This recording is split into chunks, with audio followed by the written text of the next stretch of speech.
আমি বিশ্বাস নিয়ে বলতে পারি, আপনি যদি সাসপেন্স থ্রিলার মুভি বরাবর দেখেন, তবুও এই সিনেমাতে কি হতে চলেছে সেটা বোঝার জন্য আপনাকে মুভির শেষ পর্যন্ত দেখতে হবে। কেননা মুভিতে একের পর এক টুইস্ট, এই মনে হবে গল্পটা যেন আপনি সম্পূর্ণ বুঝে গেছেন, কিন্তু পরের দৃশ্যই আপনাকে বুঝিয়ে দেবে যে আপনি ভুল। সিনেমার শুরুতে ঘন আখের ক্ষেত দেখতে পাই। সেখানে বৃত্তাকার একটি জায়গা পরিষ্কার করা। একটা প্রেগনেন্ট মহিলা ভয় পেয়ে দৌড়ে সেই গোল জায়গাটাতে ছুটে আসে। এবার সেখানে 3টি বাচ্চা ছেলে আসে, তারা সেই মহিলাকে একটি ছুরি দেয়। এরপর আরও কেউ আসে, কিন্তু তাকে দেখানো হয় না। সেই প্রেগনেন্ট মহিলা ছুরি দিয়ে নিজের পেট কেটে ফেলে। আসলে তার হাতের ওপর নিজের কোনো কন্ট্রোল ছিল না, কোনো স্পিরিট তার ওপর কন্ট্রোল করছিল। এবার সিন পরিবর্তন হয়ে একটি অনাথ আশ্রম দেখানো হয়। সেই অনাথ আশ্রমে কিছু বাচ্চা ছেলে ফুটবল খেলছে, আর একটা বাচ্চা মেয়ে দাঁড়িয়ে আছে। সেও ফুটবল খেলতে চায়, কিন্তু সে মেয়ে বলে তারা তাকে খেলায় নিচ্ছিল না। এখানে আমরা সাক্ষীকে দেখতে পারি। সে 8 মাসের প্রেগনেন্ট এবং অনাথ আশ্রমের একজন টিচার। সে সব বাচ্চাদেরকে বোঝায় আজকের যুগে ছেলে মেয়ে সমান। বাড়ি যাবার সময় সাক্ষী বাচ্চাদের নিয়ে ফুচকা খেতে এসেছে। সে সময় সাক্ষীর হাজবেন্ড হেমন্ত আসে। সাক্ষী ফুচকা খেতে খেতে খেয়াল করে দুজন লোক হেমন্তের দিকে কিছু ইশারা করছে। হেমন্ত সেটাকে ইগনোর করে সাক্ষীর সাথে অন্য কথা বলতে থাকে। বাচ্চারা চলে গেলে সাক্ষীও ফুচকা খাওয়ার জন্য বাটি নেয়। হেমন্তের ড্রাইভার কাজরা এটি খেয়াল করে। বাড়িতে গেলে কাজরা সাক্ষীকে তার হবু বাচ্চার জন্য একটি উপহার দেয়। রাতে ঘুমানোর সময় সাক্ষী উপহারটি খুলে দেখে সেখানে একটি চাবি দেওয়া পুতুল আছে। মাঝরাতে সাক্ষীর হঠাৎ করে ঘুম ভেঙে যায়। সে দেখে হেমন্ত তার পাশে নেই, আর নিচে কিসের যেন আওয়াজ হচ্ছে। নিচে এসে সে দেখে কয়েকজন হেমন্তকে খুব খারাপভাবে মারছে। তারা বলে যে হেমন্ত যদি তাদের টাকা 24 ঘন্টার মধ্যে ফেরত না দিয়ে দেয়, তাহলে তারা হেমন্ত এবং সাক্ষী দুজনকেই মেরে ফেলবে। সেই গুন্ডাগুলি চলে গেলে হেমন্ত তাকে বলে যে কয়েকদিন আগে ব্যবসার জন্য টাকা ধার নিয়েছিল, তবে সেই টাকা বিশ্বস্ত একজন চুরি করে নিয়ে চলে যায়। এবার কাজরাকে দেখতে পাই, সে সাক্ষী এবং হেমন্তকে বলছে তাদের গ্রামে যেতে, কারণ হেমন্ত গা ঢাকা দিতে চাইছিল কিছুদিনের জন্য। কাজরা বলে তাদের গ্রামে মোট 5টি বাড়ি আছে এবং বাইরের লোকজন সেখানে যাওয়া আসা করে না, তাই লুকোনোর জন্য সেটা পারফেক্ট জায়গা। হেমন্ত বলে যে সাক্ষীর এই অবস্থায় সে গ্রামে যাবে না। এই সময় কাজরা তাকে জানায় তার বাড়িতে স্ত্রী আছে, সে খুব ভালো করে সাক্ষীর দেখাশোনা করবে। এদিন রাতেই হেমন্ত এবং সাক্ষী বেরিয়ে পড়ে। সে গ্রামটি 300 কিলোমিটার দূরে। সেখানে আসতে অনেকটা সময় লেগে যায়। পরের দিন তারা সেই গ্রামে পৌঁছায়। ঘন আখের ক্ষেতের মধ্যে দিয়ে কাজরার বাড়ির রাস্তা। সে হেমন্তকে বলে এরপরে আর গাড়ি নিয়ে যাওয়া যাবে না, এবার তাদের হেঁটেই যেতে হবে। সাক্ষী আর হেমন্ত হাঁটতে থাকে, আর কাজরা বলে যে সে গাড়িটাকে রেখে তারপর বাড়িতে যাচ্ছে। তারা দুজন হাঁটতে হাঁটতে আখের ক্ষেতের মধ্যে সেই বৃত্তাকার জায়গাটিতে গিয়ে পৌঁছায়। সাক্ষী খুব টায়ার্ড হয়ে গিয়েছিল, তাই সে সেখানে কিছুক্ষণ বিশ্রাম নেওয়ার জন্য বসে। আর হেমন্ত যায় রাস্তা খুঁজতে। সে বলে যে সে কিছুক্ষণ পরেই ফিরে আসবে। সাক্ষী সেখানে বসে বসে ঘুম পেয়ে যায়, আর যখন ঘুম ভাঙে সে দেখে রাত হয়ে গেছে। তারপর সে এদিক ওদিক হেমন্তকে খুঁজতে থাকে, আর আখের ক্ষেতের মধ্যে রাস্তা হারিয়ে ফেলে। শেষ পর্যন্ত সে একটি বাড়িতে গিয়ে পৌঁছায়, যেখানে হেমন্ত আর কাজরার স্ত্রী বান্য দেবী দাঁড়িয়েছিল। তারা সাক্ষীকে জানায় যে হেমন্ত তাকে খুঁজতে গিয়েছিল, কিন্তু কোথাও খুঁজে পাচ্ছিল না। সে কারণে তাদের ভীষণ চিন্তা হচ্ছিল। ভান্যদেবী তাদের দুজনকে নিয়ে ভেতরে যায়। রাতে খাওয়ার সময় কাজরা এবং হেমন্ত দুজনে একসাথে খেতে বসে। সাক্ষীও তাদের সাথে খেতে বসলে ভান্যদেবী তাকে না বলে, কারণ সে একটু পুরনো চিন্তাধারার মানুষ। সে মনে করে পুরুষদের পরেই নারীর খাওয়া উচিত। রাতে খাবার পরে হেমন্ত এবং কাজরা বাইরে খাটিয়াতে বসেছিল।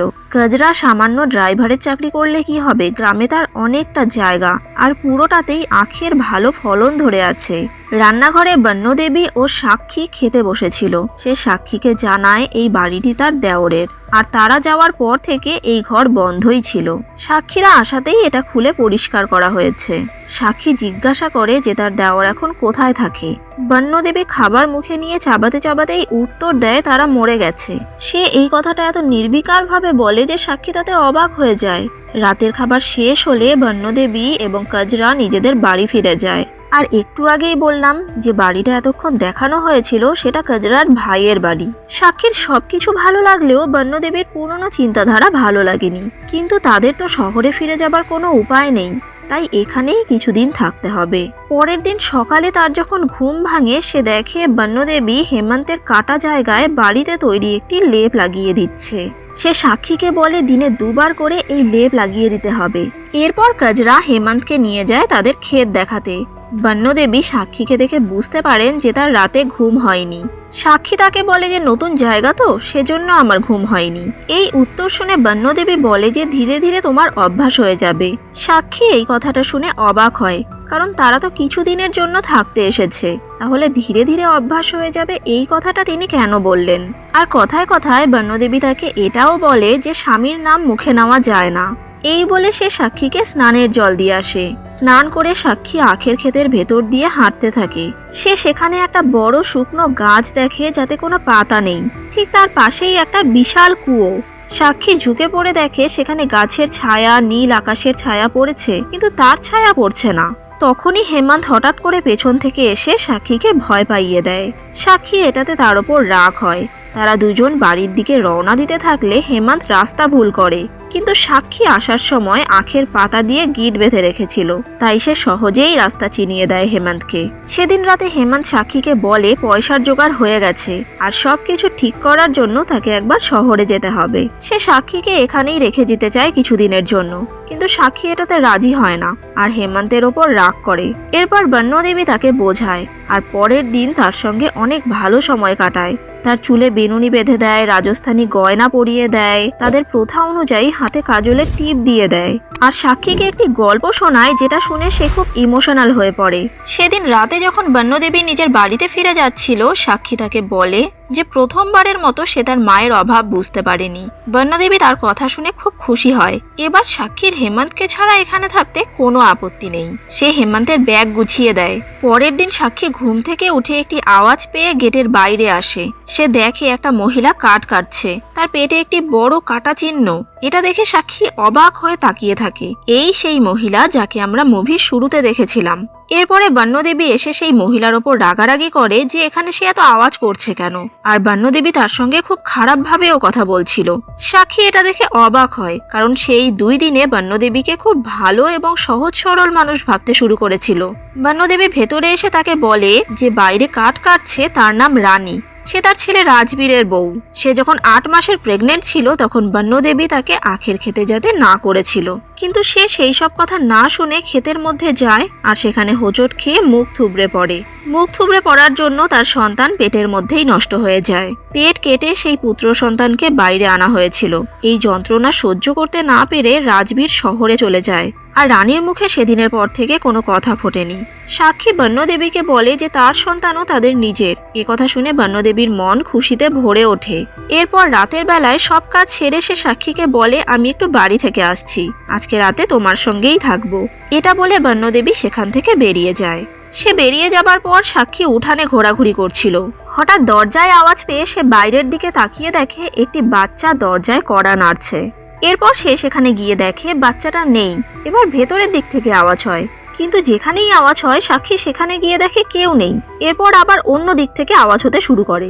তারপর হঠাৎ সবগুলো আওয়াজ একসাথে থেমে যায়। সাক্ষী বাইরে বেরিয়ে ঘরের পেছনের দিকে 3টি বাচ্চাকে দেখতে পায়। সে তাদের পেছনে পেছনে যাচ্ছিল, সেই সময় বন্যদেবী সেখানে চলে আসে আর তাকে ঘরের ভেতরে নিয়ে যায়। বন্যদেবী 3টি বাচ্চার কথা শুনে খুব ভয় পেয়ে যায় আর সাক্ষীকে তাদের থেকে দূরে থাকতে বলে। সাক্ষী তার কথা শুনতে রাজি হয় না। সে বলে বাচ্চাগুলি আবার আসবে, আবার আমি ওদের সাথে খেলবো। এই কথা শুনে বন্যদেবী খুব রেগে যায় আর তাকে বলে রানীও আমার কথা শোনেনি, তাই ওর আজকে এই অবস্থা হয়েছে। এবার তুমিও আমার কথা শুনছো না? সে বন্যদেবীর এই ব্যবহার দেখে খুব অবাক হয়। তখনকার মতো তারা দুজনেই ঘুমিয়ে পড়ে। এবার মাঝরাতে ঘুম ভেঙে সাক্ষী দেখে বন্যদেবী ঘরের এক কোণে ভয়ে গুটিয়ে আছে। তাকে এভাবে দেখে সাক্ষীও ভয় পেয়ে যায়। বন্যদেবী তাকে বলে আমার ঘুম আসছিল না, তাই এখানে বসে আছি, তুমি ঘুমিয়ে পড়ো। পরের দিন সকালে সাক্ষী যখন আয়নার সামনে দাঁড়িয়ে চুল আঁচড়াচ্ছিল, সে দেখে রানী বাইরে থেকে তার দিকেই তাকিয়ে আছে। সে যেন তাকে কিছু বলতে চায়। সে রানীর দিকে এগিয়ে গেলে সেখানে বন্যদেবী চলে আসে আর রানী ভয় পেয়ে সেখান থেকে চলে যায়। এবার সাক্ষী ওই বাচ্চাগুলোকে আবার দেখতে পায়। বাচ্চাগুলো তার সাথে লুকোচুরি খেলতে থাকে, কিন্তু সাক্ষী কিছুতেই তাদের ধরতে পারে না। বাচ্চাগুলো লুকোচুরি খেলতে খেলতে সাক্ষীকে বাড়ির পেছনের ঘরটার সামনে নিয়ে আসে। সেখানে একটা রেডিওতে বাচ্চাদের ঘুম পাড়ানি গান চলছে। সাক্ষী দেখে যে বাচ্চাগুলো ঘরের ভেতরে ঢুকে পড়ে। সাক্ষীও রেডিওটা হাতে নিয়ে ঘরের ভেতরে যায়, কিন্তু সেখানে গিয়ে একটা বিশ্রী গন্ধ পায় আর বাচ্চাগুলোকেও কোথাও দেখতে পারে না। সে ঘরের বাইরে বেরিয়ে আসে। যখন ঘর থেকে বের হচ্ছিল, পেছন থেকে একটা পোড়া হাত সাক্ষীর দিকে এগিয়ে আসতে থাকে। কিন্তু সেটা সাক্ষী পর্যন্ত পৌঁছানোর আগেই সে ঘর থেকে বেরিয়ে পড়েছিল। যদিও সাক্ষী সেই হাতটিকে দেখতে পারেনি বা সেটা অনুভবও করতে পারেনি। সে খুশি মনেই রেডিওটা নিয়ে ঘরের দিকে যেতে থাকে। সে সময় বন্যদেবী সেখানে চলে আসে আর সাক্ষীর হাতে রেডিওটা দেখে ছুঁড়ে ফেলে দেয়। সে সাক্ষীকে বাচ্চাগুলোর থেকে দূরে থাকতে বলে। সাক্ষী এসব শুনে রেগে যায়। সে বন্যদেবীকে বলে, আপনি যেরকম নিজেকে দেখান আসলে আপনি সেরকম না। আপনি তেমন যেমন আপনি রানীর সাথে ব্যবহার করেন, সেটাই আপনার আসল রূপ। বন্যদেবী বলে যে রানী একটা ছেলেরও জন্ম দিতে পারেনি, আর তুমি তার হয়ে আমার সাথে কথা বলছো। আরো বলে, তোমার স্বামী তো ছেলে চায়, কিন্তু তোমার গর্ভে মেয়ে আছে। আমি গর্ভবতীর চালচলন দেখেই বলে দিতে পারি যে তার ছেলে হবে না মেয়ে হবে। রানী বলে যে তার স্বামী ছেলে চায় ঠিকই, কিন্তু তাই বলে এটা না মেয়ে হলে খুশি হবে না। এরপর সাক্ষী ঘরের ভেতরে এসে দরজা জানলা আটকে দিয়ে বসে থাকে। সন্ধেবেলায় তার ঘুম ভাঙলে সে হেমন্তের আওয়াজ বাইরে শুনতে পায়। সে বাইরে বেরিয়ে দেখে হেমন্ত বন্যদেবীর সঙ্গে কথা বলছে। বন্যদেবী সেখান থেকে চলে গেলে সে হেমন্তকে বলে, আমার মনে হচ্ছে বন্যদেবীর ছেলের কোনো সন্তান নেই, সে কারণে তার নজর আমাদের বাচ্চার ওপর পড়েছে। সে নিয়ে নিবে আমাদের বাচ্চাকে। আর এখান থেকে যাওয়ার জন্য হেমন্তকে জোর করতে থাকে। হেমন্ত তার জেদের কাছে হেরে গিয়ে ব্যাগপত্র নিয়ে রাতের বেলাতেই রওনা দেয়। গেটের বাইরে বেরোতেই হেমন্তের মাথায় সজোরে একটা লাঠির আঘাত পড়ে। যখন সাক্ষী তাকিয়ে দেখে যে কে মেরেছে, সে অবাক হয়ে যায়। আর আপনারাও নামটা শুনলে বিশ্বাস করতে পারবেন না, হেমন্তকে লাঠির আঘাত মারে কজরা। এরপর কজরার স্ত্রী বন্যদেবী সাক্ষীর নাকে ক্লোরোফর্ম দেওয়া রুমাল চেপে ধরে, আর সাক্ষী অজ্ঞান হয়ে যায়। অনেকক্ষণ পর তার যখন অল্প অল্প জ্ঞান ফিরে আসে, সে দেখে সামনে একটি তান্ত্রিক যজ্ঞ করছে, আর বন্যদেবী তাকে ধরে বসে আছে। সে যে চোখ খুলে ভালো করে দেখবে যে ব্যাপারটা কি হচ্ছে, সে শক্তিও তার মধ্যে নেই। এরপর যজ্ঞ করা শেষ হলে বন্যদেবী সাক্ষীকে ঘরে এনে চারপাইয়ের সঙ্গে তার হাত পা বেঁধে দেয়, আর তাকে তাদের বাড়ির পুরনো ইতিহাস বলতে থাকে। সে বলে যে তার দেওরের সঙ্গে সুনয়নী নামে একটি মেয়ের বিয়ে দিয়েছিল। সেই মেয়ে নয়, ডাইনি। আর বন্যদেবীর একটি নয়, 4টি সন্তান ছিল। রাজবীর একটু বড়, বাকি 3জন ছোট। কিন্তু বাড়িতে নতুন ছোট মা আসার পর সেই 3জন ছোট ছেলে তার সাথেই বেশি সময় কাটাতে থাকে। এটা বন্যদেবীর একদম সহ্য হয় না। সে তার দেওরকে সুনয়নীর বিরুদ্ধে কথা বলে। সে সুনয়নীকে এই ব্যাপারে বোঝাতে যায়, কিন্তু সুনয়নী তার স্বামীকে খুন করে ফেলে আর নিজে বন্যদেবীর 3 ছেলেকে সাথে নিয়ে কুয়োতে ঝাঁপ দেয়। কয়েক বছর পর বন্যদেবী তার বড় ছেলে রাজবীরের বিয়ে রানীর সাথে করান, কিন্তু রানী যখন 8 মাসের গর্ভবতী, তখন সুনয়নী রানীর সন্তানকে মেরে ফেলে। এরপর রাজবীরের পরপর 2বার বিয়ে হয়, কিন্তু 2বারই তার স্ত্রীরা যখন 8 মাসের প্রেগনেন্ট থাকতো, তখন সুনয়নী একই কাজ করত। এরপর বন্যদেবী শহরের একটি মেয়ের সাথে রাজবীরের বিয়ে দেন। এবার সেও 8 মাসের প্রেগনেন্ট। আর ঠিক এই সময় সাক্ষীরা এই বাড়িতে এসেছে। কাকতালীয়ভাবে সাক্ষীও 8 মাসের প্রেগনেন্ট। তান্ত্রিক বলেছে যদি কোনো 8 মাসের প্রেগনেন্ট মহিলা এই বাড়িতে 3 দিন 3 রাত কাটায় এবং সেই সুনয়নী তার কোনো ক্ষতি না করতে পারে, তাহলে এই বাড়ি থেকে অভিশাপ কেটে যাবে। আর যাওয়ার সময় বন্যদেবী সাক্ষীকে বলে যে এই 3 দিনের মধ্যে সে যা দেখবে সবকিছু তার ভ্রম। কথা বলে তিনি সাক্ষীকে একা রেখেই সেখান থেকে চলে যান। এরপর একটা পোড়া হাত সাক্ষীর পেটের দিকে আসে। পরের দিন সকালে সাক্ষীর যখন ঘুম ভাঙে, সে কিছুটা চেষ্টা করে তার হাত পায়ের বাঁধন খুলে ফেলে। এরপর পেটের কাছে যন্ত্রণা অনুভব করে সে দেখে তার পেটের মধ্যে একটা পোড়া হাতের দাগ। সে হেমন্তকে কোথাও খুঁজে পায় না। হেমন্তকে খুঁজতে খুঁজতে পেছনের ঘরটাতে আসে। সেই ঘরে ঢুকতে গিয়ে তার পায়ের সামনে হঠাৎ করেই সেই রেডিওটা আসে এবং সেটি বাজতে শুরু করে। সেই ঘুমপাড়ানি গানটাই রেডিওতে আবার চলছিল। এটা দেখে সাক্ষী ভয় পেয়ে নিজের ঘরে চলে এসে দরজা জানলা সব আটকে দেয়, কিন্তু বন্ধ ঘরের ভেতরেই সেই 3টি বাচ্চাকে আবার দেখতে পায় সাক্ষী। তারা তার পেটের দিকে আঙুল দেখিয়ে বলছে, এখানে কি ছোট বাচ্চা আছে? আমরা ছোট বাচ্চা কোনোদিনও দেখিনি। তারপর ওরা নিজেদের মধ্যেই বলা বলি করছে যে ওরা একেও মেরে ফেলবে, কিন্তু আমরা ওকে কিছু হতে দেব না। এসব দেখে ভয় পেয়ে সাক্ষী সেখান থেকে পালিয়ে যায়। কিন্তু কোথায় পালাবে? সামনেই তো ঘন আখের ক্ষেতের ভুলভুলাইয়া। আখের ক্ষেতের মধ্যে সে 3টি বাচ্চা এবং তার ছোট মা সুনয়নীকে বারবার দেখতে পারছিল। এবার সাক্ষী সেই জায়গাটিতে আসে যেখানে সে বড় কুয়োটি দেখেছিল। সে দেখে যে সুনয়নী এবং 3টি বাচ্চা একসাথে কুয়োতে ঝাঁপ দেয়। সাক্ষী সেখান থেকে পালিয়ে গিয়ে সেই বৃত্তাকার জায়গাটিতে এসে পৌঁছায়। এরপর সে রাস্তা খোঁজার অনেক চেষ্টা করে, কিন্তু ঘুরে ফিরে সেই একই জায়গায় চলে আসে। এভাবেই রাত হয়ে যায়। সাক্ষী বাড়ি ফিরে যেতে চাইলে সে দেখে বন্যদেবী, কজরা এবং রাজবীর তাকে খুঁজছে। সেটা দেখে ভয় পেয়ে সে পেছনের ঘরটিতে চলে যায়, যেখানে সে সুনয়নীকে দেখতে পায়। এরপর হঠাৎ করে এসে দেখতে পায় কজরা, বন্যদেবী এবং রাজবীর তার গায়ের ওপর কেরোসিন দিয়ে আগুন জ্বালিয়ে দিল। সে চিৎকার করতে থাকে, আবার হঠাৎ করেই আগুন নিভে যায় আর সাক্ষী দেখে সেখানে কেউ নেই। তার মনে পড়ে বন্যদেবী তাকে বলেছিল এই 3 দিন পর্যন্ত সে যা দেখবে সবই তার ভ্রম। এরপর সে রাতের বেলাতেই আবার লণ্ঠন নিয়ে রাস্তা খুঁজতে বেরোয়, কিন্তু বারে বারে সেই বৃত্তাকার জায়গাটিতেই পৌঁছে যায়। সাক্ষী নিজের ওড়নাতে কয়লা দিয়ে ম্যাপ আঁকতে শুরু করে, কিন্তু সব রাস্তায় ঘুরে ফিরে সেই একই জায়গায় এসে পৌঁছায়। কোনোভাবেই সে বুঝতে পারছিল না বাইরে যাবার রাস্তা কোনটা, আর ক্লান্ত হয়ে সেই বৃত্তাকার জায়গাটার মধ্যেই ঘুমিয়ে পড়ে। সকালে উঠে সাক্ষীর খুব খিদে পায়। সে খিদে সহ্য করতে না পেরে বাড়ির দিকে যায়। সেখানে একটা কৌটোতে শুকনো কিছু খাবার খুঁজে পায়। সেই কয়েক দানা মুখে দিয়েই সে যেন অনেক শান্তি পায়। এরপর সে আবার বাচ্চাগুলোর আওয়াজ পায় বাড়ির পেছন থেকে। সেখানে গিয়ে দেখে সুনয়নী এবং 3টা বাচ্চা একসাথে গল্প করছে। সুনয়নী সাক্ষীর দিকে তাকিয়ে হাসে। এবার বাচ্চাগুলো সুনয়নীকে বলে, কাকি তোমার পেটের বাচ্চাকে কি ওরা মেরে ফেলবে? এরপর আমরা দেখতে পাই সুনয়নীর স্বামী লাঠি নিয়ে তাকে মারতে আসে, সাথে ভান্যদেবীও আসে। সুনয়নী তাকে দেখে ক্ষেতের দিকে পালিয়ে যায়। ভান্যদেবী সাক্ষীকে বলেছিল যে গর্ভবতীর পেটে ছেলে না মেয়ে আছে সেটা তার চাল ঢাল দেখেই বলে দিতে পারে। হয়তো ভান্যদেবী তার দেওরকে বলেছিল যে সুনয়নীর গর্ভে মেয়ে সন্তান আছে, আর সেই জন্যই হয়তো তার স্বামী লাঠি নিয়ে এসেছিল তাকে মারতে। কারণ এখনো পর্যন্ত আমরা বন্যদেবীর মুখে যেসব কথা শুনেছি তাতে মনে হয় তাদের বংশে মেয়ে সন্তানের জন্ম হোক তিনি সেটা একেবারেই চান না। যাই হোক, মূল গল্পে আবার ফিরে আসি। সুনয়নী তো ক্ষেতের দিকে দৌড়ে পালায়, কিন্তু সেও সেই বৃত্তাকার জায়গাটিতেই পৌঁছায়, আর সেখানে তাকে তার স্বামী লাঠি দিয়ে মারতে শুরু করে। সেই 3টি বাচ্চা সুনয়নীকে একটি ছুরি দেয় তার আত্মরক্ষার জন্য, আর তারা গিয়ে সুনয়নীর স্বামীর পা ধরে বলে যে কাকা কাকিকে মেরো না।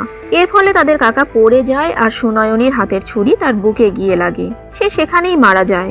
এ সময় ভান্যদেবীও সেখানে চলে আসে, আর তিনি মনে করেন যে সুনয়নী তার স্বামীকে মেরে ফেলেছে। সে বোঝানোর চেষ্টা করে যে এসব সে ইচ্ছে করে করেনি, কিন্তু ভান্যদেবী কিছুই বিশ্বাস করে না। সাক্ষী এসব কিছুই সিনেমার মতো নিজের চোখের সামনে দেখতে পারছিল।